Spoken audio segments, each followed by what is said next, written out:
India जो है वो अगर नहीं अलाउ करता एक लीग के अलावा अपनी आईपीएल के अलावा, तो आपने इंडिया की रीस थोड़ी करनी है। मतलब उनका बोर्ड भी तो आप देखें आपसे काफी हद तक बड़ा है और उनके जो लोग हैं वो भी काफी बेहतर तरीके से उसको बोर्ड को चलाते हैं। उनका एक बिल्कुल डेकोरम है और उनका एक एजेंडा है, वो उसको सेट किया हुआ है, उसके मुताबिक उसको रूल्स को फॉलो करते हैं। इंडिया में गोरे कोचेज आके क्यों डोमिनेट नहीं करते?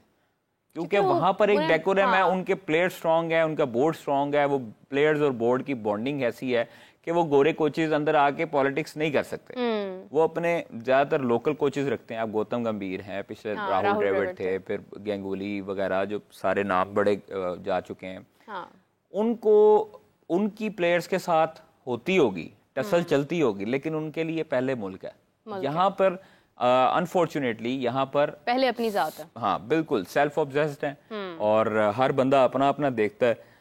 मैं ये कोई तरफदारी नहीं कर रहा भारतीय क्रिकेट बोर्ड की, मैं उनका एक स्ट्रक्चर बता रहा हूँ। अगर आप लोगों ने मुआवजा करना है ऑस्ट्रेलिया क्रिकेट बोर्ड से, अगर आपने इंग्लैंड क्रिकेट बोर्ड से, अगर आप ये कहते हैं कि ऑस्ट्रेलिया इंग्लैंड की टीम ऐसी जबरदस्त है कि वो हर जगह जाके परफॉर्म करती है, तो भाई वो वहां पर बिग बैश भी खेलते हैं, वो वहां पर वाइटैलिटी ब्लास्ट भी खेलते हैं, वो आईपीएल भी खेलते हैं, वो अपनी कंट्री भी खेलते हैं, दूसरों लोगों के भी जाके खेलते हैं। अब इधर भी उनका बोर्ड अलाउ करता है, आईपीएल खेलते हैं, एशियन कंडीशन का उनको पता है। इंडिया में 2023 में अच्छी परफॉर्मेंसेस क्यों दी?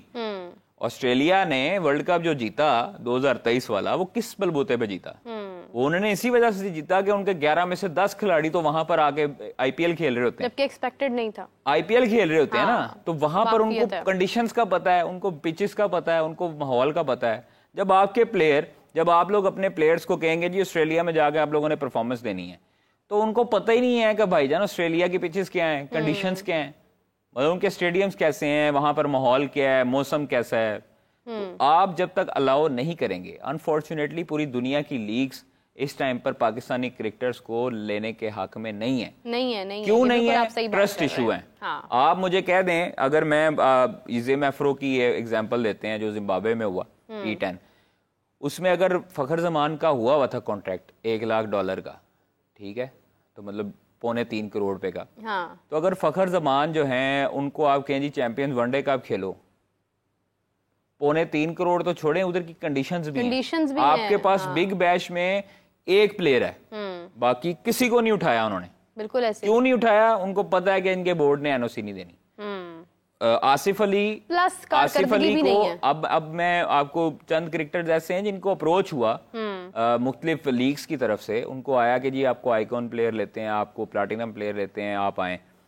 तो जब एक दफा मना हुआ एनओसी का, तो दूसरी मरतबा जब उनके मैनेजर्स ने राब्ता किया उस लीग के साथ, उन्होंने कहा जी हमने आपको नहीं लेना। उन्होंने कहा जी क्यों? उन्होंने कहा जी आप जो है वो हमें सारा कुछ हमने मैनेज कर लिया होता है, आप लोगों का बनवा लिया होता है, सारी चीजें कर ली होती हैं, टीम में नाम आ गया होता है, हमने ऐलान कर दिया होता है, और आप एंड पे आप कहते हैं जी एनओसी नहीं मिला। तो ये कसूर है पाकिस्तान क्रिकेट बोर्ड का, ये कसूर उन साइंसदानों का है जो एनओसी नहीं जारी करते। ठीक है, जो प्लेयर्स के साथ प्लेयर्स की इंसल्ट करते हैं। अब गंदा कौन हो रहा है? प्लेयर। बोर्ड को तो किसी ने नहीं कहना, जिन्होंने लीग्स करवानी है उन मैनेजमेंट ने प्लेयर को गंदा कहना है। और एक लीग आपने खराब की, इट मींस कि आपने दूसरे लीग्स वालों को बताया कि इस प्लेयर को ना उठाना भाई, इसका जो है ना वो अच्छा नहीं है, ट्रस्ट इश्यूज हैं इसके, ये एंड पे आगे ना जो है ना वो जिसे हम अपने जुबान में कहते हैं ये गोली करा देता है। ये ऐसे होता है कि मतलब आपके प्लेयर्स गंदे हो रहे हैं, आप अपने प्लेयर्स की इज्जत खराब करवा रहे हो, आपके प्लेयर्स पर कोई भरोसा नहीं करेगा आइंदा आने वाले फ्यूचर में। अगर खुदा न, अब प्लेयर्स इस दहाने पर पहुंच चुके हैं कि अगर बोर्ड ने हमारे साथ ये करना है और हम स्क्वाड में भी हिस्सा नहीं है या प्लान में भी उनके नहीं है, मतलब अगर T20 वर्ल्ड कप स्क्वाड का हिस्सा नहीं है, उनके आइंदा आने वाले सीरीज के प्लान में भी नहीं है, तो फिर हमें क्यों नहीं देता बोर्ड? कादिर देखें आप मैं छोटी सी बात कर दूं। अच्छा, वो कहते हैं जी जब हम बात करते हैं बोर्ड के साथ, तो बोर्ड कहता है जी आप डोमेस्टिक खेलें। तो डोमेस्टिक का मतलब होता है 1-2 सीजन। ये नहीं कि आप 11 महीने डोमेस्टिक, मतलब 1-2 आपके टूर्नामेंट। डोमेस्टिक का मतलब ये नहीं होता, साइंसदान साहब, डोमेस्टिक का मतलब ये नहीं होता कि 11 महीने का आप डोमेस्टिक स्ट्रक्चर बना दें। आपने सितंबर से शुरू किया 2024, उसके बाद आप अगस्त 2025 तक आप ले जाएं, 8 टूर्नामेंट आते हैं उसमें, ठीक है, 11 महीने आपका डोमेस्टिक स्ट्रक्चर। गोरे भी हंसते होंगे कि यार ये क्या बेवकूफ लोग हैं जो 11 महीने अपने प्लेयर्स को दिखाते हैं। एक तरफ आप लोग कहते हैं वर्कलोड मैनेजमेंट नहीं हो रही, दूसरी तरफ आप 11 महीने का डोमेस्टिक भी प्लेयर्स के ऊपर बाउंडिंग कर रहे हैं कि ये आपने चैंपियंस कप खेलना है, और फिर नाम लगाते हैं चेयरमैन का।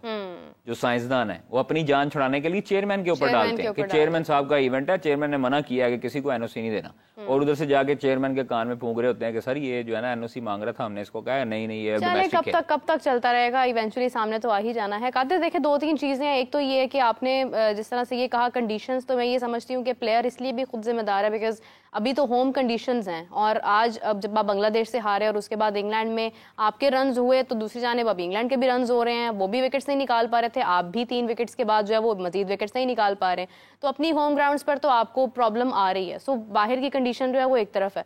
दूसरी तरफ जो आपने नसीम शाह वाली बात की है ना रिवर्स स्विंग से, उससे मुझे एक ऐसी बात याद आ गई कि अगर उन्हें रिवर्स स्विंग में प्रॉब्लम आ रहा है तो क्यों नहीं इंजमामुल हक साहब जो है वो उनको सिखाते हैं। उन्होंने कहा था ना कि मैं रिवर्स स्विंग बहुत बेहतर जानता हूँ, और वो लास्ट टाइम T20 के वर्ल्ड कप में उन्होंने मोहम्मद शामी की बात का भी जवाब दिया था कि रिवर्स स्विंग हम बहुत बेहतर जानते हैं। तो अभी नसीम शाह को अगर प्रॉब्लम आ रही है या किसी भी प्लेयर को कहीं पर प्रॉब्लम आ रही है, तो फिर हमारे फॉर्मर क्रिकेटर्स क्यों उनको हेल्प नहीं करते हैं, या ये उनके पास खुद से क्यों नहीं जाते हैं? अच्छा चले, मैं आपको एक खबर देता हूँ जो मुझे फाख्ता ने बताया कि ये अब उस जो मेरा सोर्स है उसने ये क्लेम किया है जो उनके साथ खेलते हैं, और उन्होंने कहा जी कि नसीम शाह समेत मुतअद्दिद ऐसे फास्ट बॉलर्स हैं जिनको डोमेस्टिक से ही आदत होती है बॉल छीलने की।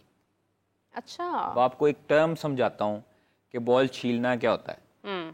जब बॉल होता है ना पुराना, उसको मतलब एक साइड से जो शाइन करते रहते हैं, आपको टीवी पे भी नजर आता है, ट्राउजर से जो नहीं हाँ वो बॉल टेम्परिंग के जिम्मे में आता है। हाँ।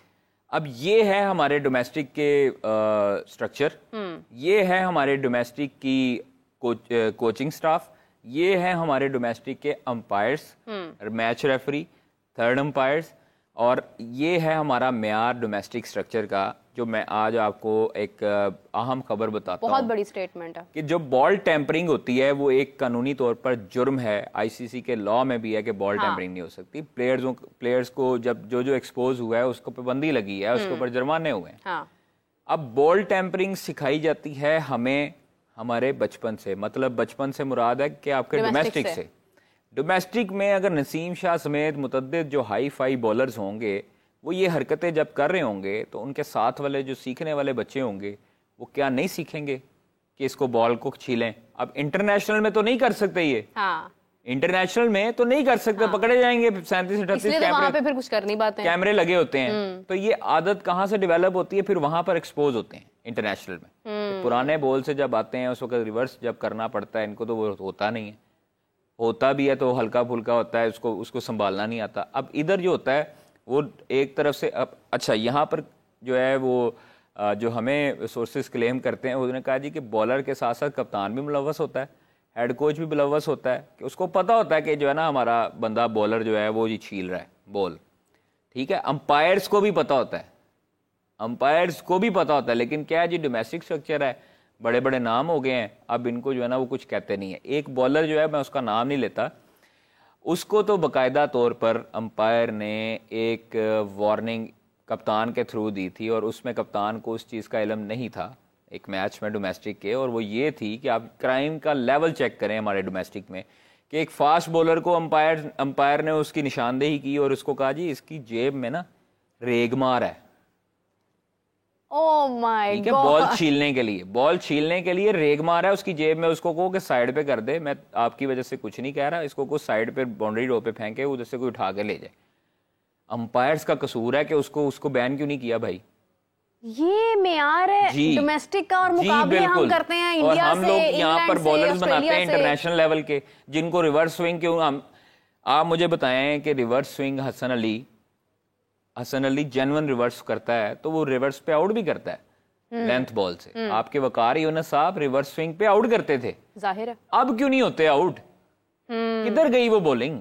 आपके डोमेस्टिक स्ट्रक्चर में बॉलर्स को जब ये तैयार किया जाएगा कि भाई छीलो बॉल, इसको रफ करो, और फिर जो है ना वो आप इसको कराओ, तो जब एक तरफ से बॉल नया होगा, एक तरफ से उंगली जो है ना वो आपके नाखून लगे होंगे, और सबको पता होता है कि ये रिवर्स हो रहा है। आपका पहला स्कूल ही आपकी ठीक से तरबियत नहीं कर रहा, तो आगे जाकर आपने क्या ही करना है? फिर तो ठीक है, फिर तो मैं तो समझती हूँ कि हम अगर आज बहुत ज्यादा नीचे आ गए हैं तो हम तो अपनी हरकतों की वजह से नीचे हैं। ये करप्शन है प्लस क्राइम है। जिसकी निशानदेही की है हमने। अब पाकिस्तान क्रिकेट बोर्ड इस पे क्या एक्शन लेता है, अंपायर्स का क्या अब तो लेंगे ही। अब तो एक चीज देखिए, अब कोई फायदा नहीं है। अब जिन्होंने ये करना था वो कर चुके हैं। और मुझे मतलब डर लगता है कि इंटरनेशनल में ये वाला केस दोबारा ना आ जाए कि बॉल टैंपरिंग वाला, उंगलियां मार रहे हैं, अंगूठा लगा रहे हैं, किसी ने अंगूठी पहनी है तो वो जेब में रख के उसने वो रगड़ा है, किसी ने रेगमाल रख दिया है, साहब लगाएं। आप ये देखिए कि रेगमाल रख के वो जेब में, और उसको जो है ऊपर से वो उसको खुरेदने लगा हुआ है, उसको खराब कर रहा है, बॉल को पुराना कर रहा है। तो ये तो हमारा म्यार है डोमेस्टिक का माशाल्लाह से। फिर हम मुकाबला करते हैं इंडिया की टीम का, फिर हम मुकाबला करते हैं इंडिया की टीम का। मेरे पास अल्फाज खत्म हो गए हैं।